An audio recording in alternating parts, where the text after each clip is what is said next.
Cannot really think about neurosurgery without thinking about this particular neurosurgical group. They're pushing the boundaries of neuroscience and really training the next generation of neurosurgical leaders. As we like to say at Weill Cornell Medicine, to care, to discover, and to teach. So what makes Weill Cornell and New-York-Presbyterian special? I work with some of the world leaders in their particular subspecialties. They're incredible individuals with incredible names, practices, reputations, research under their belt, and they're just fun to work with. It's the camaraderie of what we have built. If I have some research, scholarly, clinical concern, problem, ambition, I've got somebody in the room next door to me that has an expertise in complex spine and interventional neuroradiology or functional neurosurgery. We didn't just build upon something that was already here. This department itself was something that we all created. Whatever success that people feel we've had, we all share it. It's very collegial and respectful and just a desire for all of us to do better individually and as a unit. You learn from one another, you learn from your colleagues here in the city, nationally and internationally, and patients love it. We give very individualized personal care. We can draw on the wealth of our experience and knowledge that we've gained over 20 years to make sure we give the right treatment to every patient. Your chief here, you get to operate with Dr. Stieg. That longitudinal mentorship with him, he's just such a great guy. Don't tell him I said that. I can pick up the phone and call my chairman. He will take the time, even if it's 9 p.m. on a Saturday night and he's having a martini. Having that comfort allows you to grow as a physician, as a surgeon, and as a person. When I first got here, I had set up 7 core principles: collegiality, collaboration, perseverance, most importantly, integrity, surgical superiority, and scientific curiosity, and finally, leadership. Obviously, all of us are not perfect, but we all strive to excel in those areas. I came here in 1995, right out of fellowship. What drew me here and what it was like when I first arrived were vastly different. I was somewhat hoodwinked. The department wasn't a department, it was a division. We needed really, really high caliber recruitment in every subspecialization. Individuals who saw the prospect of advancing. When I first came to New-York-Presbyterian, the Department of Neurosurgery at Weill Cornell really was in disarray. And recruiting Phil Stieg really changed that around. My first day of work was November 1st, 2000. I thought that this would just be a fantastic opportunity on the Gold Coast of Manhattan to develop a world-class neurosurgery program. I had worked in a number of neurosurgery departments, and most of the personalities of neurosurgeons don't really play in the sandbox well with people. And one of the major goals was creating a family of neurosurgeons that actually liked each other, where they could be successful clinically, academically, and financially. We recruited Ted Schwartz. He was focusing on brain tumors and pituitary work. And then we had recruited Mike Caplet. He's been here longer than God. Dr. Stieg and I had met earlier, and he offered me the opportunity to come back and try to help start a division because he really wanted to create a department focused on a combination of scientific excellence and clinical excellence in subspecialty areas of neurosurgery. What I wanted to do was recruit 2 people in each category. And the reason for 2 people is a little bit self-serving, because if your head got too big, I had somebody else, okay? In those early days, meeting with Dr. Stieg and listening to his vision, it was exciting, but somewhat nerve-wracking.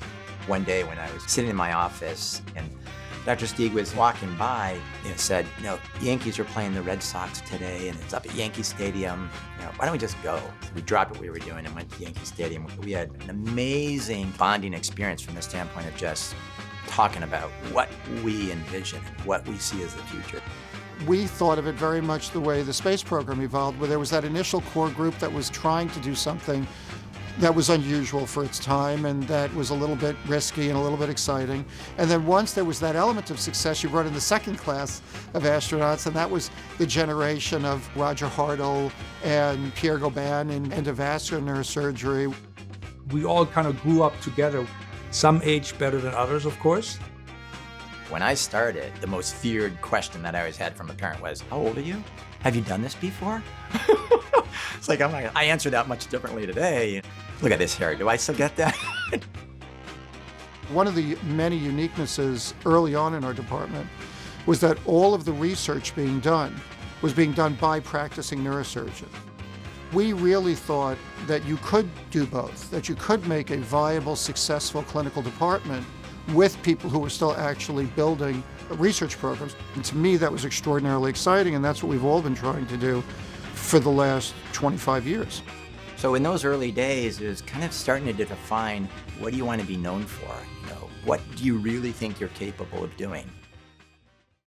Big challenge for me, Dr. Kaplan, Dr. Swedan, Dr. Schwartz, and Hartle has always been trying to be out in front. We did the first patient in the world of gene therapy for Parkinson's, so I was able to see the work that we did originally when I was a student now translate into a treatment for an institution to support that kind of thing. And someone who arguably hardly knew what he was doing at the time was a tremendous and extraordinary thing. Further down the road, Dr. Min and I invested in what's called focused ultrasound, and we're hopeful that down the road it's also going to be important in the management of brain tumors. I have patients who haven't been able to drink from a cup or use a spoon to eat soup for 20 years, and they go home literally that night and can do that. To me, that's science fiction. Mark Suvidane I've known from the very beginning. He came and he wanted to introduce the endoscope to do cranial surgery, and they were all making fun of him. They said, it's never going to work. Now come back 30 years later, and people are coming all over the world to learn from him how to do this.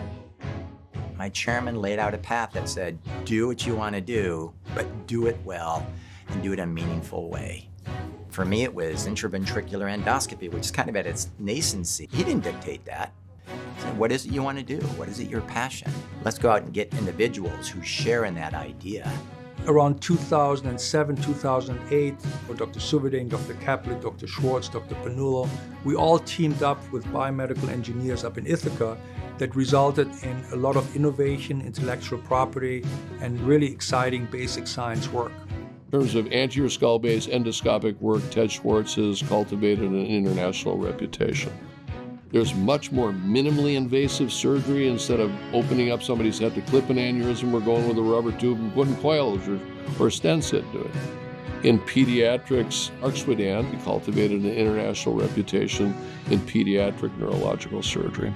There are multiple attendings who are running their own clinical trials. My mentor, Dr. Swedan, was one of the pioneers of convection-enhanced delivery for infusing a novel medication to the pons of children who have diffuse intrinsic pontine glioma. Seeing our discoveries grow from the identification of a target to development of a viral vector or therapy that can be tested and translated into clinical practice is extremely exciting. I can really see how our sweat and efforts can really get to a point to help a patient, which is our ultimate goal. The multidisciplinary approach to spine surgery, stepping stone was really then the physical spine center that we opened on 59th Street, which is a 7,000 square feet facility with 14 exam rooms, procedure rooms, where we then brought together 4 departments who have a special interest in spine. Ox Spine rented space in Hudson Yards now, where we're going to have a 50,000 square feet facility. It's going to be the first physical location where Cornell and Columbia physicians actually see patients together. We just got a portable MRI in the neuro ICU, which is a wild thing that already has changed our practice.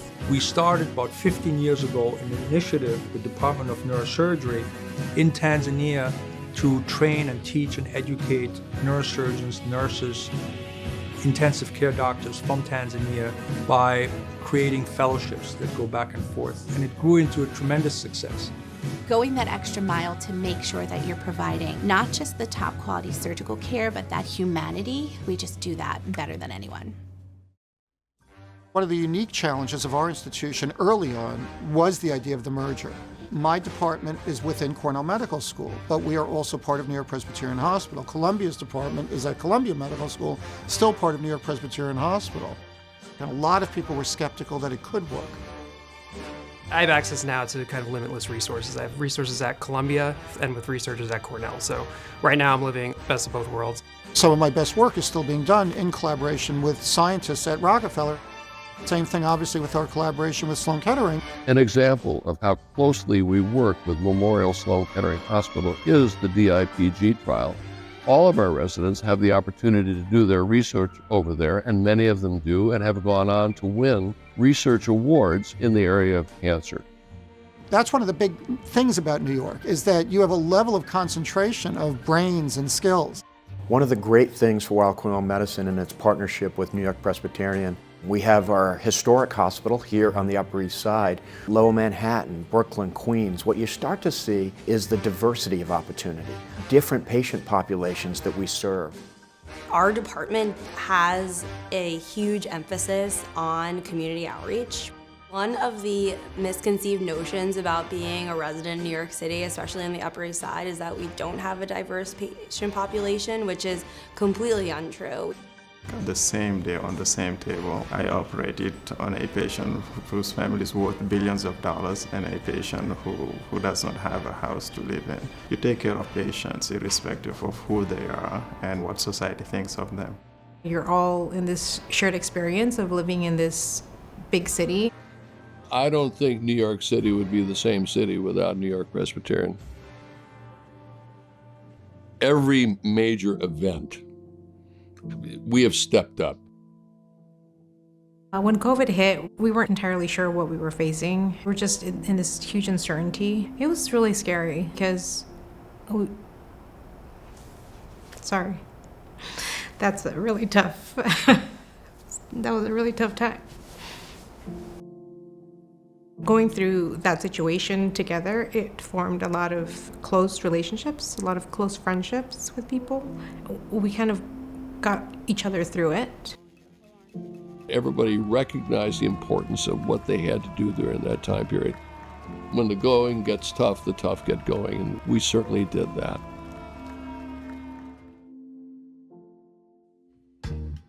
"20 years ago, did I think that we would be able to achieve what we have been able to achieve? The answer is no. Now, we're trying to think about what the next challenges are.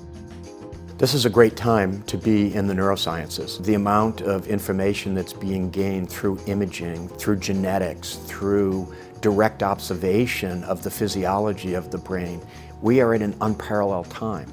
And what we're excited about here at Weill Cornell and at NYP is our ability to push those boundaries.